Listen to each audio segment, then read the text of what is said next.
So we are live. We are live. Hi and welcome everyone to the next episode of the Keptn Developer Meeting. I will quickly start this meeting with two announcements to share. If I'm going to share my screen. And it's about two, come on.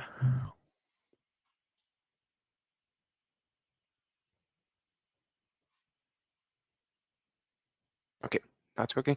It's about two announcements we have to share at the beginning of the meeting because two issues have been identified with the new Keptn 0.14.1 release.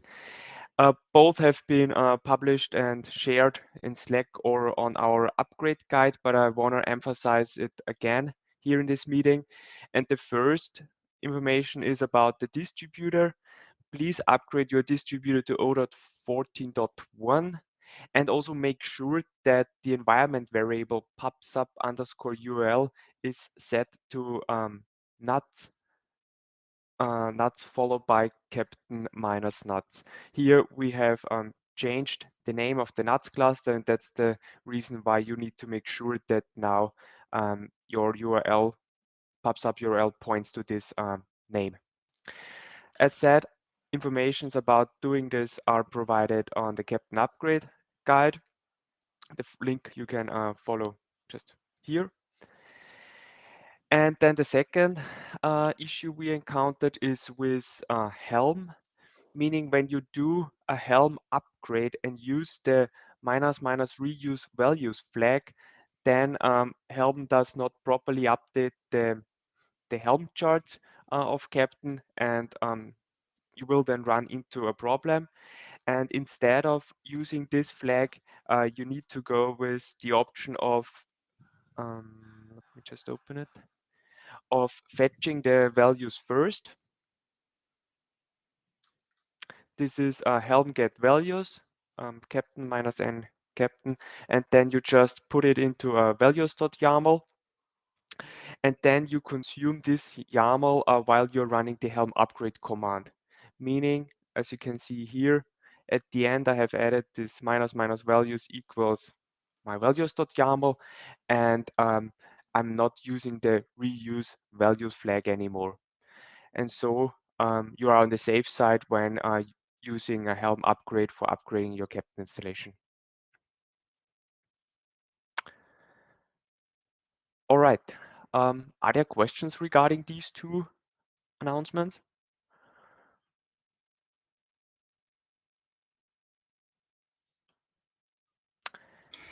No, thanks for the heads up. Yeah, I'll add the link to this upgrade guide to the changelog. It was missing, but now it can be found there. All right. Then I would like to hand over to the next person or to the next bullet point. It's about the configuration monitoring discrepancies. Who owns this topic?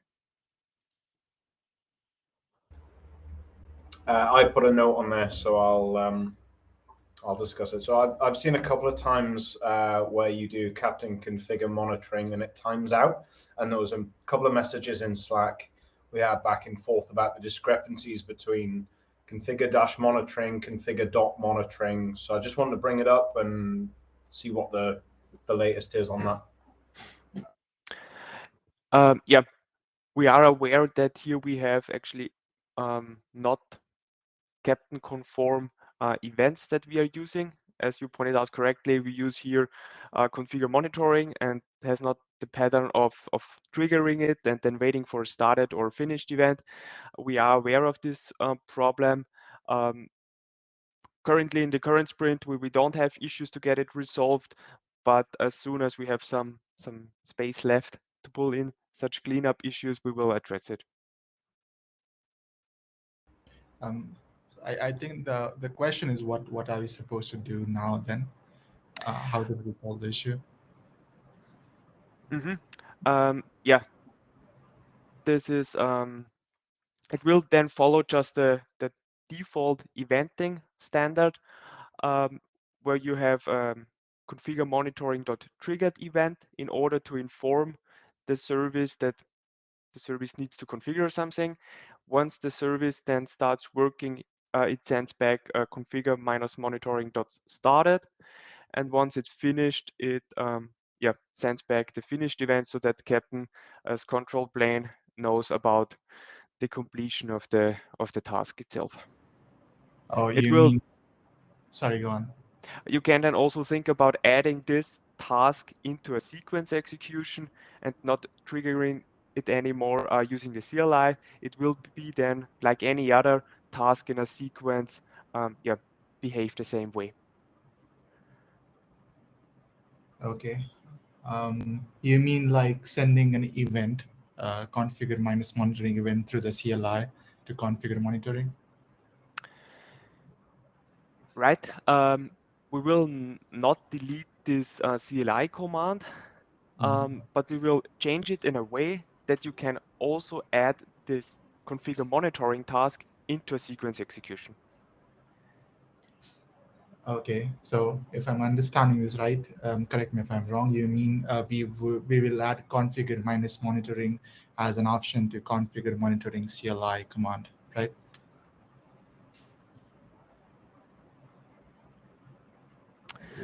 No, it will not become an option. It will be a change of the event that we are sending out.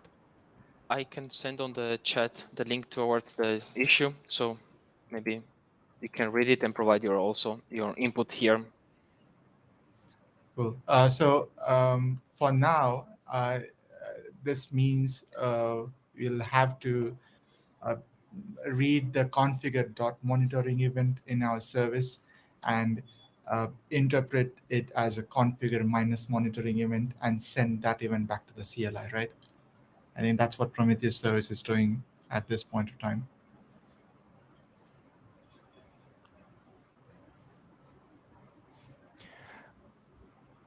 No, I don't get the question because there is no need to send it back to the CLI. We'll have to, right? The CLI shows some report status from the command. Like the Prometheus service tells, yes, I'm connected. So some status code back with a message. So the problem right now is when you do configure monitoring, it sends a configure.monitoring event, and then and it waits for configure -monitoring event, configure -monitoring.finished event. And the problem right now is if the service does not send a configure -monitoring event, the CLI times out, even though it's working fine, as in the config map for Lighthouse is created properly. So the fix that we have right now in Prometheus service is to basically handle configure.monitoring event that CLI sends, and basically think of it as configure -monitoring event. And when the Prometheus service finishes setting up the monitoring, it just sends a configure -monitoring.finished event to the CLI. And then the CLI says, okay, I have received configure -monitoring.finished event, and I'm done with the monitoring setup. Everything is good. So right now the service has to handle that thing. Mm-hmm. So my question was more along the lines of until we have some consistency in the events, I guess the service is the one which will have to fix basically for now. Yes. Right. Yep, that's correct. Mm-hmm. Okay, I'll go take a look at the issue. Thank you, Giovanni. You're welcome.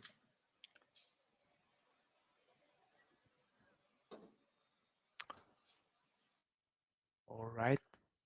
Then we move on to Florian's bullet point. It's about zero downtime upgrades.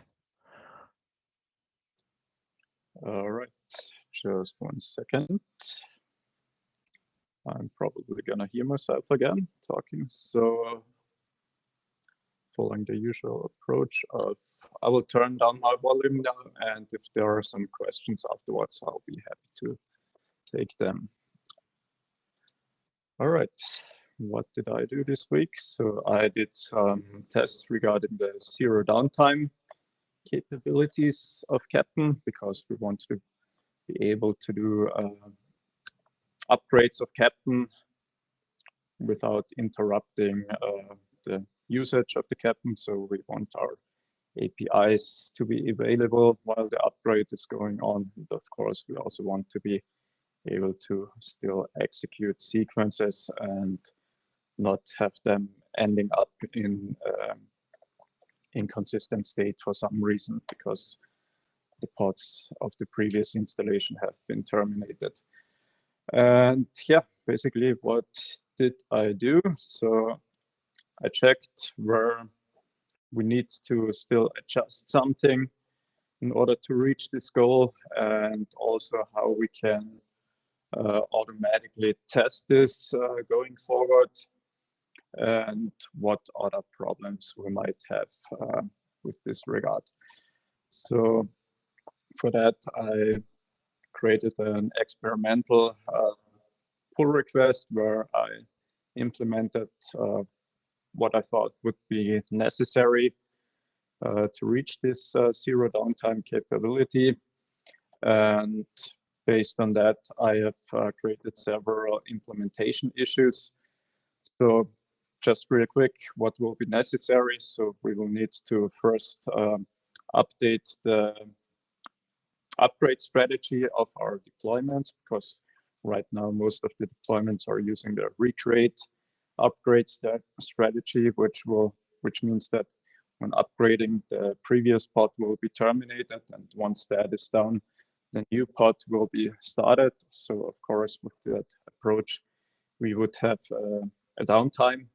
But if we change this to a rolling upgrade strategy, where we also additionally say at any point in time, we do not want 0 pods of a particular deployment, then this will ensure that at any point in time, at least 1 pod of a service will be available to handle incoming requests. That, in addition with defining a grace period and pre-stop hooks, will allow us to provide 0 downtime of our HTTP API providing services. So the grace period just ensures that all current requests that the service might still be handling are completed properly before shutting down the pod. Then, yeah, what else? We noticed that we have a conceptual problem or challenge when it comes to the execution plane. So for services that are using the distributor to receive and send events. So since the distributor is running as a sidecar inside the same pod as the actual service that's handling the events, like the Lighthouse service, for example, then we might have scenarios where the distributor is already not available anymore, but the service wants to send outgoing events via the distributor back to Keptn. So this would lead to a lost event, or vice versa, if the distributor is already receiving events from NUTS, but the container itself is not, or the service container is not ready yet. So this would also lead to lost events, and therefore we decided to try out the new approach where we do the NUTS subscription directly in the Lighthouse service, for example. So thank you, Bernd, for implementing that. And with that approach, we were able to make the Lighthouse service catch all events that are being sent, even during an upgrade. So those results were already promising. Yeah, and if you're interested in further details, you can, of course, have a look at the issues that are linked here in the summary. And if you have any other questions, please feel free to reach out. So I'll stop sharing now and turn up my volume again. I'm still hearing myself. Yeah. But yeah, if you have any questions, please go ahead. All right, if not, I will hand over to the next one. I guess that's me. So I'll start sharing. So hopefully you're seeing my screen. Yeah, so the last sprint started with some integration tests and unit test enhancements and fixes. Most of them were just like adding missing pieces to the integration test, so the coverage will be better and also faster. For example, added endpoint which was not covered in the integration tests. Also fixing the proxy integration test to use the proxy server as a cluster IP and not a load balancer, as it was not necessary to have an external IP address exposed outside of the cluster. And also some fixes of the backup resource integration tests with the configuration service, as previously this service tends to be flaky. So there were some improvements to make it more stable, and in the last week we didn't have one single failure about this. So hope it will be as it is. According to some new features, we implemented an automatic provisioning option for the Git remote repository. What this actually means that user, when using configuration service or resource service, is not obligated to add Git remote repositories, Git remote repository credentials like Git remote URL, token, or username. He can actually configure his own third-party software, which can provide these Git credentials automatically and set up also the Git remote upstream. All he needs to do is set an environmental variable, which is called automatic provisioning URL, or not an environmental variable. It is enough to set it in the help charts, which will lead to setting the environmental variable on the places where it is required. And actually, this URL will be called during the process of the project creation, and the data, the Git credentials data should be provided by this URL in the HTTP response, and the Keptn will use this data to create the project and use them for any other actions that are needed during the project lifecycle. Yeah, actually, that's everything from my side. Are there any questions?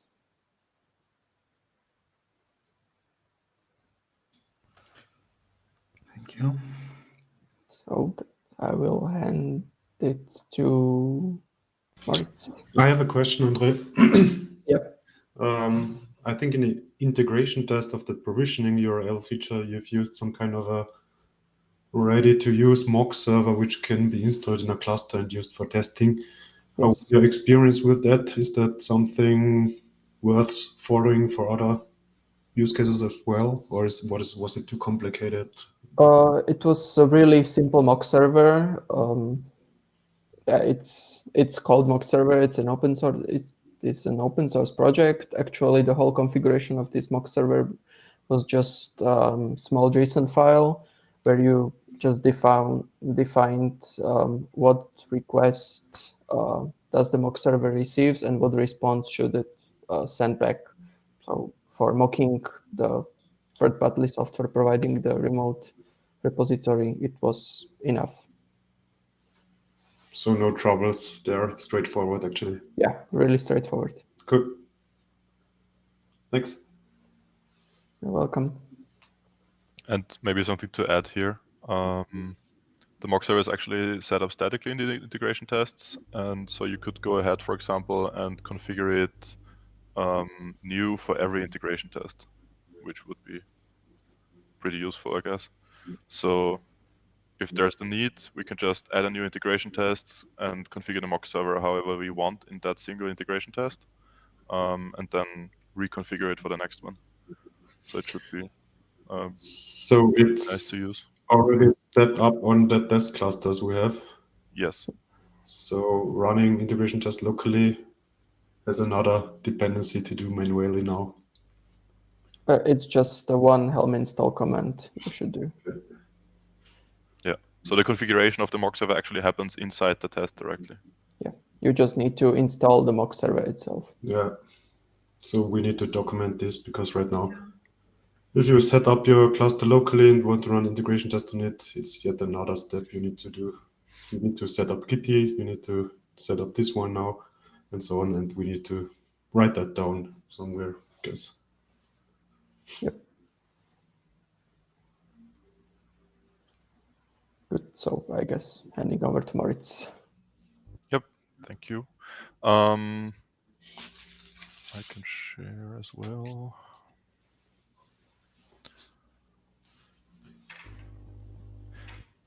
So for me, I don't have any specific pull requests to show this week or this sprint because I mostly worked on a Terraform setup. That's not in our open source repo right now. It will live alongside. So the cluster that I set up here lives alongside our integration test clusters that we already use on GCP. And I set up another cluster for us for chaos testing. We want to implement chaos tests in the future using Litmus Chaos.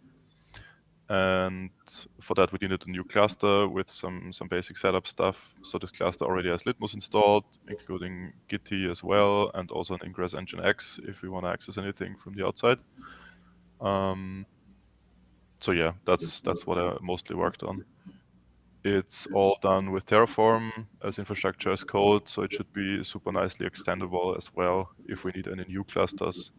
And it will actually also in the future integrate the GCP integration test clusters that we have also into that setup so that it's all managed by Terraform in the end.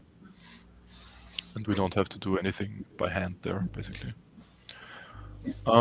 Yeah, that's already all from me. Any questions about that?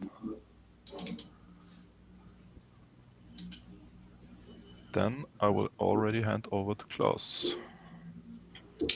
Thanks. Let me share my screen.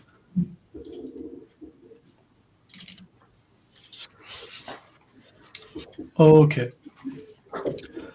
So, what have I done? So the bridge now supports to, okay, where is it? Here it is.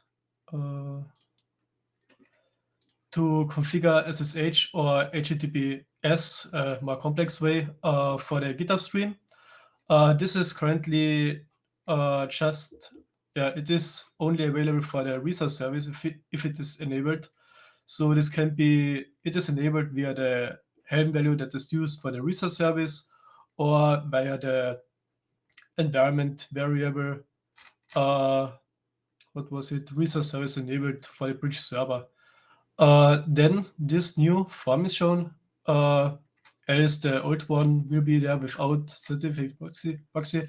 And yeah, there we can configure additionally the certificate. Here you can provide some certificate and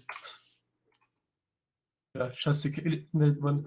And yeah, there's also a validation that it has to begin with begin certificate and then certificate for that just to validate if it's the right one. Next to that, you can also configure a proxy. For example, I have locally in the cluster installed Squid with a port 32128. Also we can skip the SSL certificate check here. And shipper YAML, etc. Also the token. Yeah, okay, I will not use that here, but this can now be configured. Also for the SSH part, we now have still have the remote URL, the username. We don't have a token because we have the private key here. There is also a verification here for the key part. So let's take this one. Also, that drag and drop is available. There's also a verification that this one needs to be right. Next to that, also a passphrase has to be entered or can be entered optionally for the SSH part. And yeah, that's basically for this. Currently, the Git URL that is shown here for the repository is not supported. I guess it has to start with SSH repository repo. Maybe we will change it. I don't know. We should discuss this. But at the moment, it's just like this format, just instead of HTTPS, it is SSH. And yeah, that's basically it. Any questions to that?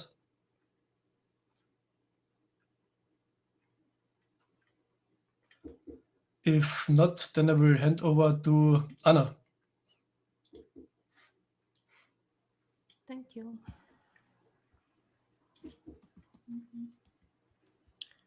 So this sprint, I did a bunch of few tiny things.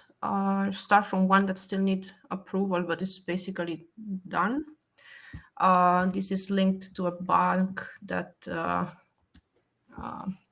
was found recently. Basically, if we try to register with a subscription which is empty, doesn't have any kind of event, then we can have troubles with the distributor when it's registering to NATs. So I implemented a little of validation at the shipyard controller for the uniform integration. I discussed this with Klaus and the other guys, and what we came out with is that in case of webhook service, we filter for projects. We can have only one project for each subscription. In any other cases, the only thing we check is whether or not the service is configured. And if the service is configured, then we also check whether the stage is in the subscription. This is applied every time we do registering or update of the subscription from the uniform. Then what else? This is a tiny thing. There was a misspelling and JMeter error. Nothing really much to say about it. That was a copy-paste mistake that was changed. Skip over. There was some inconsistency in our git commit parameter. Some of the finished events had it also stored inside wrong places. So for instance, inside the event itself, there was here git commit ID and somewhere else. So this PR was a simple one, removing and cleaning up this. And then finally, I worked on cleaning up the all-out comment from the CLI. We had a few wrong messages that were due to the fact that these were checks done at the root command, and we didn't know whether or not the all-out was in the command specification. So what I did was just simply add, where is it? Simply add a function that checks whether or not we should skip version check to avoid this kind of errors. And plus now we are filtering for every API returned error so that we don't return the error code, but we return some user-friendly errors. And yeah, that's it. If there are questions, otherwise, I think I move to Armin. Thank you very much. I'm going to present one pull request for Keptn's bridge, which is about showing the remediation sequences in default color while running. And basically, For remediation sequences, yeah, we were displaying them as failed or red, or interpreted them as a problem, since we had also in earlier Keptn versions the problem events in the sequence. And yeah, this is now updated. So yeah, remediation sequence, as long as it's running and no failed tasks are in the sequence, it will be displayed gray. Of course, if the remediation sequence succeeded, it will be green, and only if it failed, then it will display it as red in the bridge. Yeah, that's all from my side. And I'm handing over to Bernd. Thank you.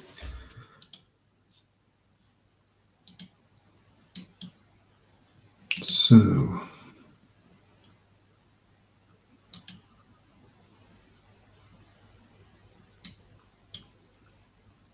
I think you should see my screen now. Okay, I have a bunch of tickets I want to quickly go over.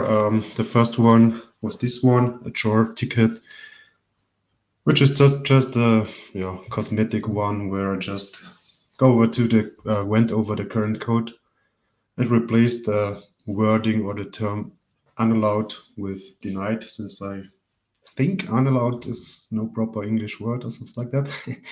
And this actually also came out in the last meeting we had, that the wording is not really good. For example, we are also speaking about blacklist, which is not totally correct.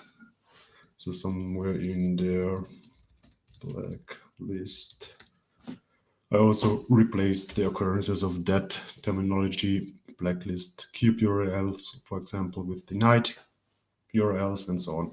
So this is really nothing fancy here, just replaced every occurrence of unallowed with denied, or blacklist with denied. Just a cosmetic thing. The next one, passing the date time, the git hash, and Docker build time to Docker build in the release pipeline. That was actually needed to include the git commit hash, as well as the time when the image of the distributor was built, to show in the logs of the distributor when it is starting. So that was just preparation in our build pipeline, where we now just pass on this information to the build arguments, to the Docker file, in essentially when they are built. Yeah. Thank you, Moritz, for reviewing my stupid errors I made there in the pipeline. In the end, also nothing big here. We needed to do it for three workflows: the CI workflow, the pre-release workflow, and the release workflow, where we're just passing build time and git sharp to the Docker build, actually. Next thing was about the distributor, to show this information, git commit, build time, and so on. Actually, a bunch of more information you see in the screenshot here. When you start the distributor in the current version, it will print out, when it's starting, this information: git commit, build time, start time, if it's a remote execution plane service or not, and all kind of other services. And these two things here at the bottom, at the top, are coming from the build pipeline. All other things are coming from Helm values or whatever. Good. Questions so far? Just interrupt me.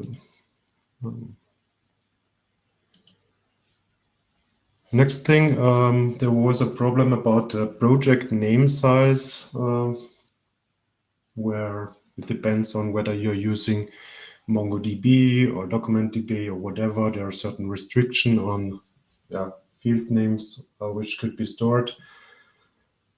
For example, the length may vary from what technology you're using. This is just a tiny PR here, which makes that configurable and also provide a default value for the setting via Helm. So the default project name length is 200 and configurable via this Helm value here. This will be picked up then by shipyard controller and validated. So you can't actually create projects which exceeds that restriction upfront.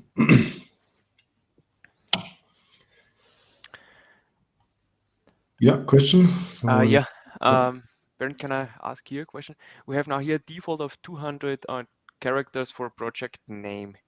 Yes. And if I remember correctly, the Helm service actually has a restriction on 45 jars, meaning that when a project name is longer than 45 jars, then the Helm service starts to complain. Is this correct? I'm not aware of whether this is correct or not. Maybe someone else could answer this question. I don't know if there's a check there at the Helm service. Does anybody know? I can have a look and reach out to you, Johannes. I mean, I like it to have here such a high number, but I think that the Helm service, has here some limitations. But if we can have a follow up on that, would be great. Thanks. Thank you. In the end, if that's true, we need to lower that default value, of course. Yeah. Thanks for that, pointing that out. Okay, then this is the implementation part of that story where we actually using that parameter project name max size and just validating. No, actually, this is also, I think, a wrong link. This one, yeah. Forbid project names longer than a certain size, which is just using that parameter and actually returning then an error upfront if it exceeds that number. Yeah, implemented in a shipyard controller. You see here, I've here configured directly via the environment variable used by shipyard controller a project name max size of 10, but I've created a project with 11 characters, and this was then denied by the shipyard controller. And you can also see that actually here in the error message. Good, then something which was also already brought up by Florian.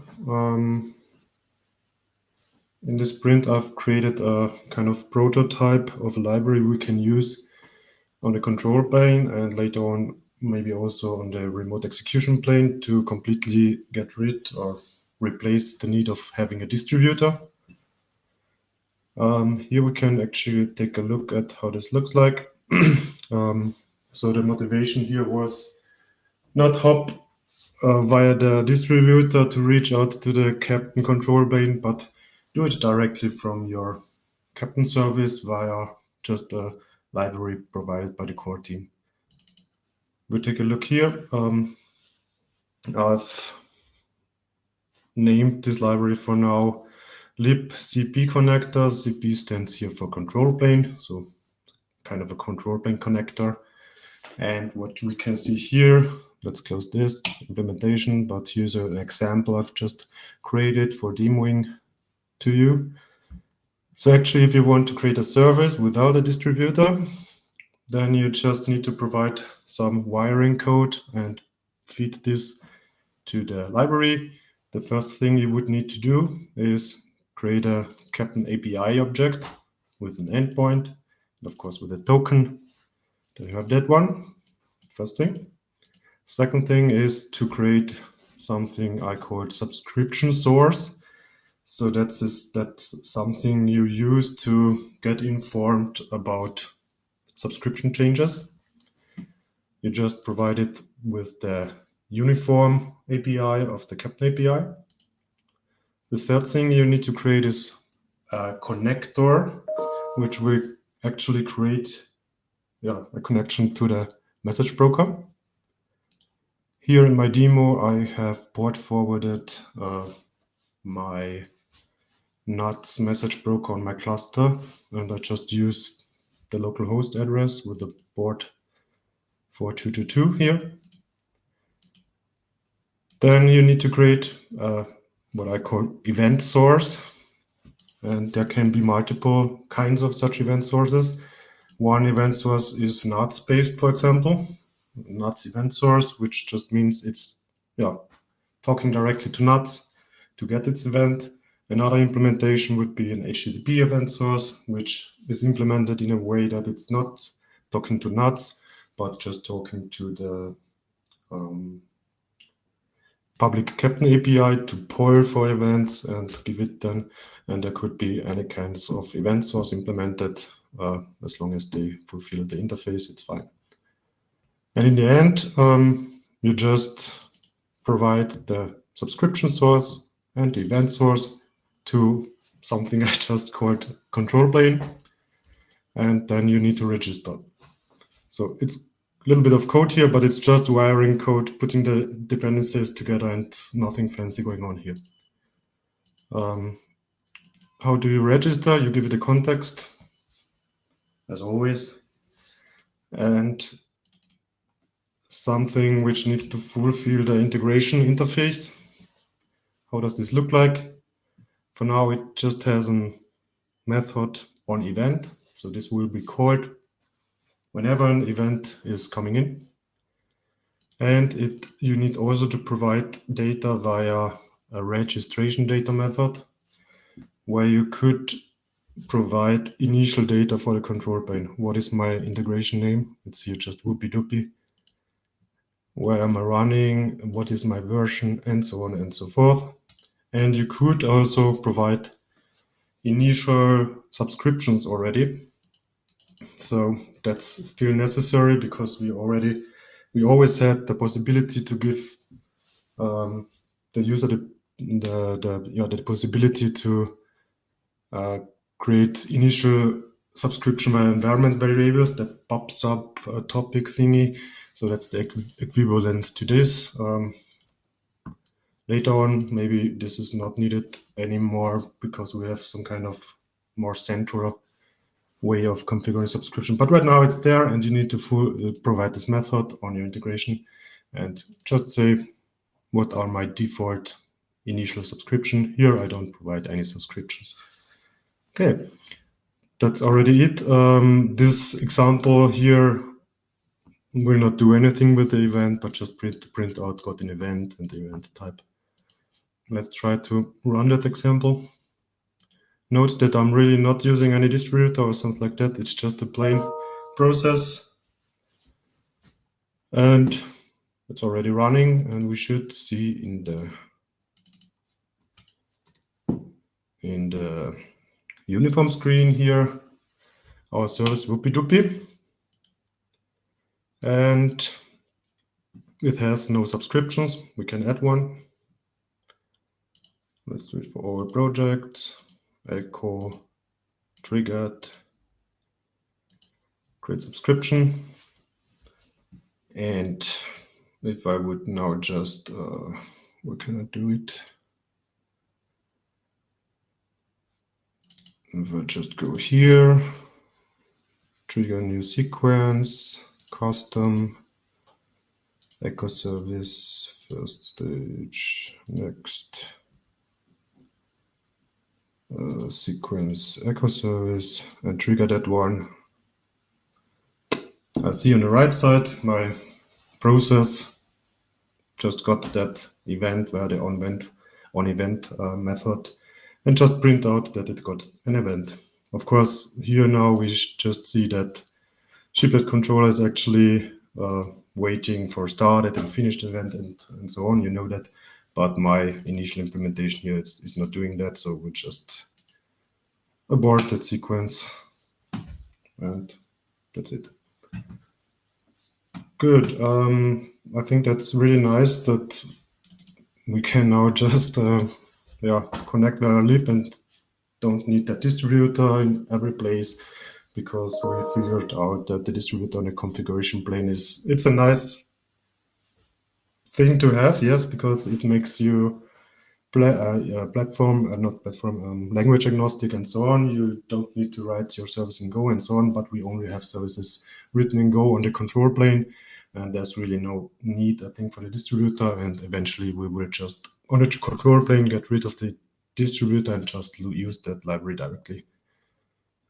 The distributor itself could also just use that library to have not duplicated code and so on.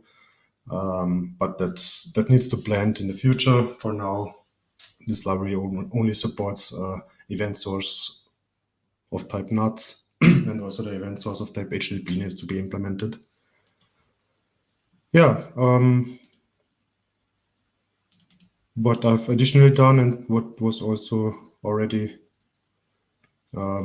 mentioned by Florian, I've used that library in the Lighthouse service. And actually did quite the same like I did for this example here. So it's one draft PR. Let's just take a look at the Lighthouse service. So this one previously used the distributor. Now it's not anymore. And I tried to change nearly nothing about the way the Lighthouse service is handling the events and doing stuff and sending events back. But it just, if I, maybe I just open the Lighthouse service here. Oopsie, that's wrong. So, is it that? No.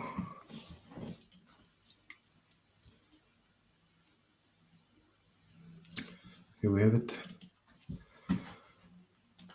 So the Lighthouse service has exactly the same code here, subscription source, nuts event source, blah, blah. You already saw that, and on event, it will just hand over the event it got to the event handler and doing whatever is necessary. And at initial registration data, it just provides these 3 evaluation triggered, get SLI finished, and monitor and configure events. One to do would here be just to read those from the environment variables passed to the Lighthouse service. But as a proof of concept, I just hard-coded it here. Yeah, that's also already it from my side. There's more things I could speak about that lib, but maybe it's not, because it's not finished right now. Let's do that in the next meeting, maybe, because it also provides the means where, for example, you could have it prepared here. If you get an event, you could just go to the context, get back here a callback, and where this callback you could actually just send back any kind of events and so on. But that might be changed. It's just the initial implementation of that. Okay, that's already from it for me. Sorry, that was a bit long, but yeah, I'm finished now.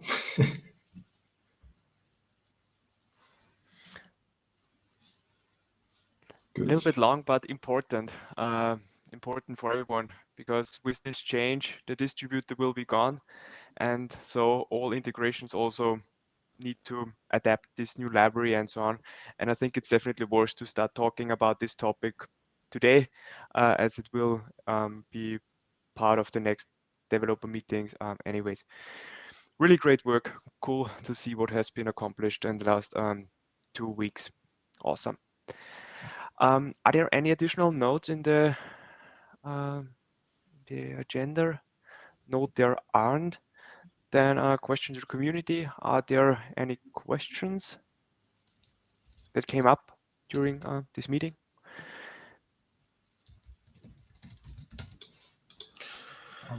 Not a question. I think with the distributor gone, I had a problem with the local setup where telepresence wouldn't work properly because of distributor. But if with that gone, I think we can start using telepresence for local development, which is a big plus. Cool. Thanks for this hint.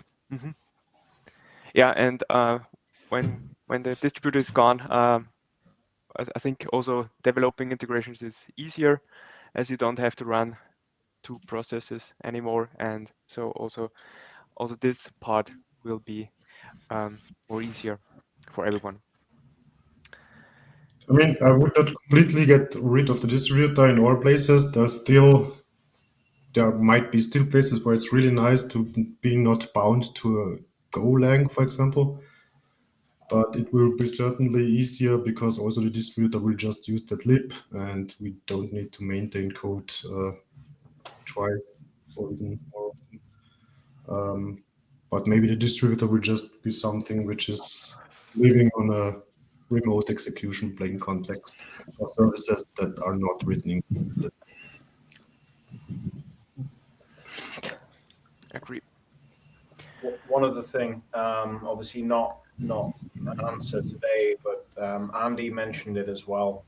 The waiting for started and finished events, and if you don't receive started events or finished events, the tasks hang forever. So I don't know if that's had any thought yet. If not, I'll just raise a GitHub issue, and we can discuss it on there. There is already an issue in the backlog for exactly tackling that. Okay. But there are no plans in the near future to really implement it. Cool. Thanks. I'll try and dig out that issue. I'm not sure. But just to clarify, whenever an integration sends back a started event, then we are running in the situation of having hanging sequences. But when the integration does not respond, neither with a started or finished, then we are timing out after 10 minutes or so. Here we have the fallback, but it's just the situation when a integration acts but did not finish, so to say.